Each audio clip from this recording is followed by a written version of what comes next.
Hey, welcome back to Day Trade Indy. Today we're going to be talking a little bit about markets are irrational. So irrational. They don't make any sense. So I wanted to do this because when I first started out, I was told this, but I don't feel like I had it explained to me in a very clear manner.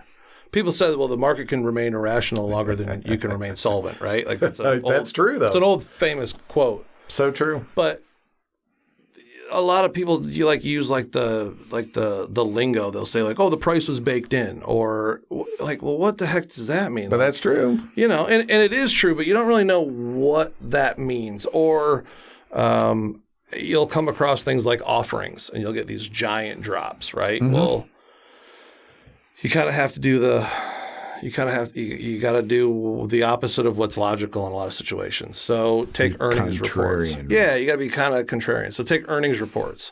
So let's say a company is expected to have really good earnings. So that you buy the rumor and sell the news. Most new traders would think that they have to wait for the good news and then it will go up. Right. That is almost the opposite every time. So if Apple's, they think Apple's going to get in like the electrical vehicle space, or they beat earnings, or they've got a new facility in China and it's pumping out iPhone 15s or whatever the heck we're on now. So if you watch the stock, it'll run 6-7% into the post-market earnings call. And then you'll just see this crazy drop out of nowhere. And you're like, well, they must have had bad earnings. No. They had great earnings. The price was just already baked in. Exactly. And you have to be aware of that.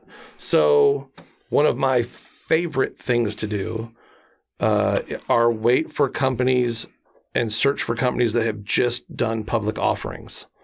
So a public offering is they sell back shares. They basically dilute their shares. They increase the float, which by default makes your individual shares less valuable, supply and demand. Right. More supply, same demand. And they do that they actually sell them back to the public for cash for research and development, marketing, and get solvent and pay off bills. And, it's how it's how all companies do it. But companies trying to become the next level need cash flow. That's the easiest way to do it.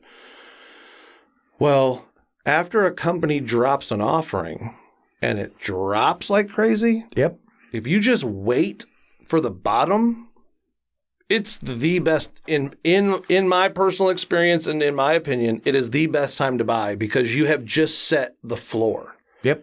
So going through everything that we talked about today, I know this is like our third one and we've broken them up, but if you need risk reward security, buying a stock right after the offering. Now, if you get caught in the middle of it, but that's the question is like, how do you know that that's going to actually happen? A lot of time you and I talk about, it just comes out of nowhere. You can, how is the best way to do it? So I'm talking about you search for companies that just had an offering. Yes, that's different. You can Google that. You're right. There's like a website called like the Offerings Report. I'll put it in the notes. I'll put it in the notes so that you can, it's called the stock split. Anyway, it doesn't matter. But after it drops, if you're in it before it drops, that's the one we keep talking about. Buy more. You're going to have to. When in doubt, buy more. When in doubt, buy more. If you like you like the stock, buy more. I tell my wife that all the time. Yeah, hey, buy more. But from a strategy perspective, from a risk reward perspective.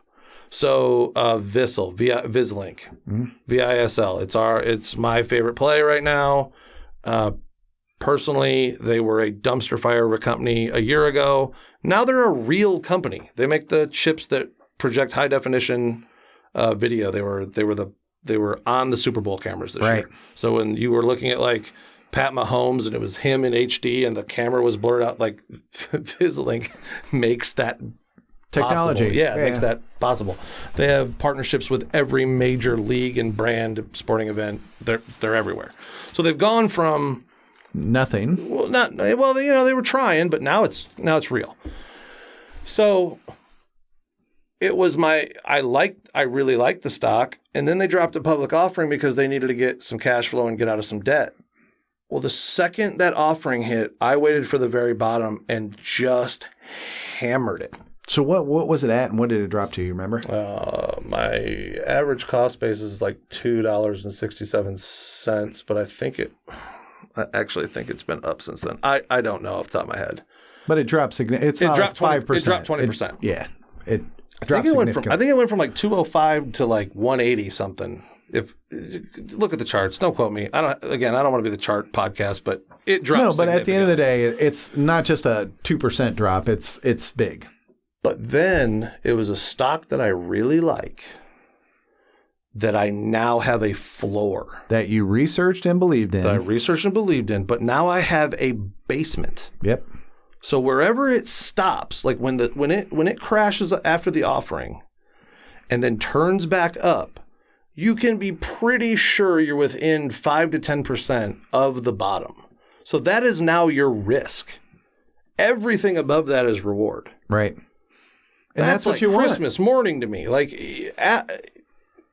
please drop an offering. Now, I don't really want to get caught in it. Please drop it. I don't really want to get caught in it. But if I do have to get caught in it, and I'm executing my plan the way that I try to tell everybody else to, I had plenty of cash in reserves. Right. I like 5x I was like, oh, now I like it a whole bunch. And again, you have to be a little bit contrarian. You would think they just dropped an offering, they diluted their shares, it just crashed 20%, sell. But like you already said, though, if they don't have any cash whatsoever, don't have any money moving through the company with any sales, then if they drop an offering and they only get a runway of a couple extra months, that may not be enough. So you got to know what the heck the company is doing. These guys they're pretty sure they're becoming a real company. I don't know how quickly we're going to get this up, but the CEO is actually going to be on the halftime report on CNBC tomorrow. What's the date today? Today, is it the 22nd? So on the 23rd. So depending on when we get this up, look up the interview with the Vislink CEO on CNBC on the 23rd at 12:30 at the halftime show. But when I first started, I thought an offering just meant, okay, I'm done with that stock. Right. You know what I mean? I was like, well, it just dropped 20%. They just diluted the shares. It must be a piece of crap. Like, I don't want anything to do with it. And some of them were. Some of them were. The ones I didn't have any idea what I was in for, and I was making all kinds of mistakes. But now I'm like welcoming it. And I am actively, as a strategy, finding new companies that I don't know anything about that have just recently dropped an offering. And doing the research to figure out whether or not you're getting a deal. If I like the stock, now I have a floor, and there is no better feeling than having a floor. If you know where the bottom is, what are you worried about? You only got the upside. Do you ever see anybody dropping an offering like a couple times a year? Yeah. Meaning, what do you have to be careful with if you see an offering and you get in? That's a bad beat. Could they do another offering a month later? And I'm exaggerating a little bit, but without going in, you could. This is probably your area of expertise, opposed to mine. But okay. So they secure the ability and the number of shares that they can dilute. Oh, and they only sell off part of them? So it's a shelf, right? Offering? Shelf offering. Yep. So I've got 500 million shares in reserve that I can dump on the public at any point in time.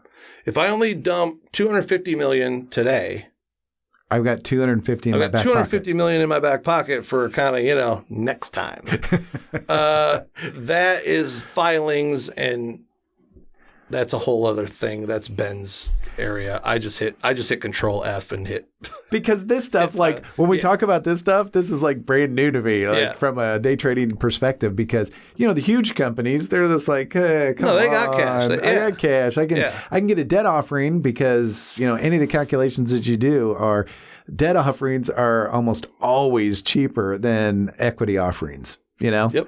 So the thing is that I'm not really familiar with how often they do this, but I could see if you need money and you got 500 million and you only put out 100 or 200 or whatever. There's a stock called COMS, COMS. They're The only reason I know about them is because they are in the same space as Vissel, but they just got uplisted from the OTC. So uplisted means you're moving closer and closer towards. They're NASDAQ official, and they dropped 2 offerings this year already. So what do you consider NASDAQ official? You and I had talked about it, but I want them to know. You've essentially continued to work closer and closer to being on the NASDAQ, right? Because they're not on the NASDAQ. They're below it. No, this company is. This company is uplisted to the NASDAQ. Oh, it uplisted to the NASDAQ. Yep. Sorry. Okay. Yep. So they actually made it up to the big leagues. It's like minor leagues and big leagues. And they dropped 2 offerings in the first year, in like the first 45 days. I can't even imagine how that's tanked them. Well, a couple bucks. But guess what? Guess what? What? Vissel's in the news pumping pretty hard. Yeah. They're kind of getting some chatter because now there's another thing, right? Like they're done. I'm 99% sure they're done. They've executed all their shares. They've diluted all the shares that they have in the shelf. They're offering. They've got them now. It's once the offering's closed. Yep. Now they can't do it again, which to a day trader gives people more confidence. Yeah. Right back to what I was just saying with Vissel, VISL, Vislink. Yep. It just gives you that confidence to where, okay, so they're a drone play, they're 5G, they're not like, I mean, they're not a Fortune 500 company by any means. Yeah, but they're not. They have a fantastic chart. Right. Because there was a huge gap down after the first offering. Yep. The second offering, it only went down like 10% and recovered immediately. It's a little bit like trust, right? It is. You got to trust them, and if you put your money in them and they go ahead and do this offering, drop this offering, and kill your price, yep, then you start to lose faith on it. Yep. Now, how long does it? Because I'm not an expert on like the offering times and stuff, but if they were going to try to do another offering, doesn't it take time for them to put through the paperwork, get it approved? You don't go and submit them on a Monday, and on Tuesday you're dropping 200 million shares. You know what I mean? Correct. They dilute them over a course of a period of time. No, but I'm talking about the initial signing of the paper for the shelf offering. I believe it's called the shelf offering, that they have to file that paperwork so the SEC allows them to have more shares. Yep.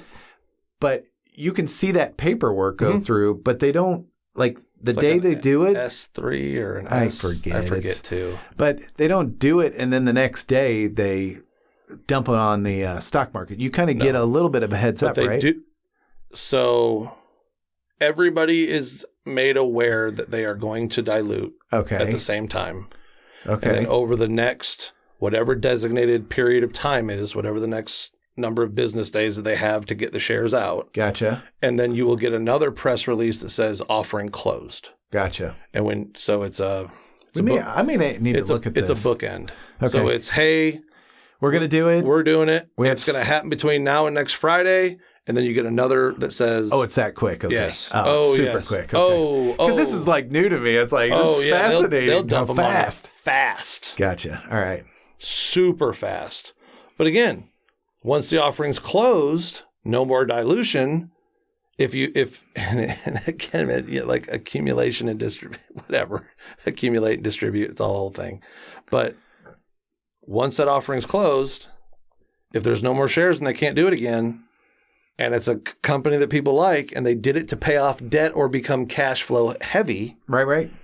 That's okay, because now they're going to put that money towards building the company, which adds value to the shares, which makes everybody else happy. But once again, you got to know the company. You got to know the tax going on. Yeah, you got to know the tax going on. It is. But that's a good one to learn. It's scary when you're caught in it. Really, really, really kind of nice when you're not. Right. But that's another strategy. So it doesn't just have to be. It doesn't have to be just an offering. You can wait for an earnings report to come out. Mm-hmm. And if it's a good earnings report, there's a very good chance it's going to drop. That is always so irrational to me. It's extremely but you're right. irrational. But it's what you said. It's usually built in. People, whether you believe it or not, people kind of get leaks all over the place, and they know they would never. Or they're calling a friend at Apple, or whatever. Some people know. No, not in this stock market. Not in the stock market. Nothing but integrity here. Sure. We would. Remember Martha Stewart? Remember how pissed I was about Martha Stewart? I just saw. We sent her to jail. Yeah. But come on down, Kodak, save the world.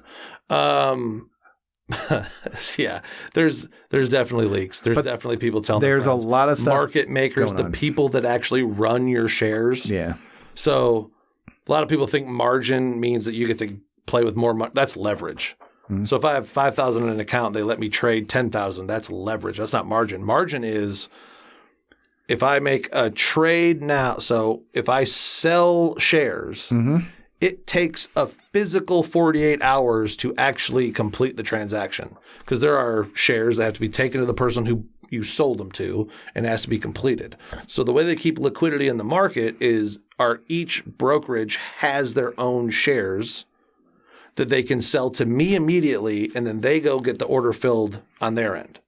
That's how you can buy and sell and buy and sell and buy and sell and buy and sell. But when you sell it and buy again, that's margin. You're borrowing that money. Because you haven't gotten it yet. Because you don't actually have it. Right. So I don't even remember what my point was, but to sound smart, I think. No. I had a point. I'm 100% sure I had a point. That's what the problem with doing these things in one take and kind of live. Margin to leverage to. Yeah, I had a whole point, but it doesn't really matter. If you earnings reports. We're gonna have to edit this out. This is gonna be our first edit ever. I don't know what the heck I'm talking about. I don't know. It's okay though. It's fine. It's cool. But the markets are irrational. It is baked in, and you're going to be at a disadvantage. But the thing you can do is you can take advantage of situations that when they drop to buy in. And so just remember that just because it's crashing doesn't mean that it's bad. Yes. Just because the earnings report came back and they killed it doesn't mean it's going up. Or just because it's going up doesn't mean it's good. If it seems too good to be true, like CCIV went from $17 to, I think it peaked at like 64. Man, that's just crazy. And there wasn't a company yet. Yeah. It was just a blank check SPAC. It was just a special purpose acquisition company. It wasn't anything. It was trading on the anticipation that they were going to get a definitive agreement and be able to take Lucid Motors public. Right. Well, you have to know that when they get the deal done, it's not going to go from 64 to 1 million. Right. It's baked it's so inflated. It's already there. Then you have to figure out, which is what I got caught in, is that Lucid's kind of a unicorn. Like these electric vehicle companies are running, their valuations are doubling, and they're not even supposed to have a car on the street for 2 years.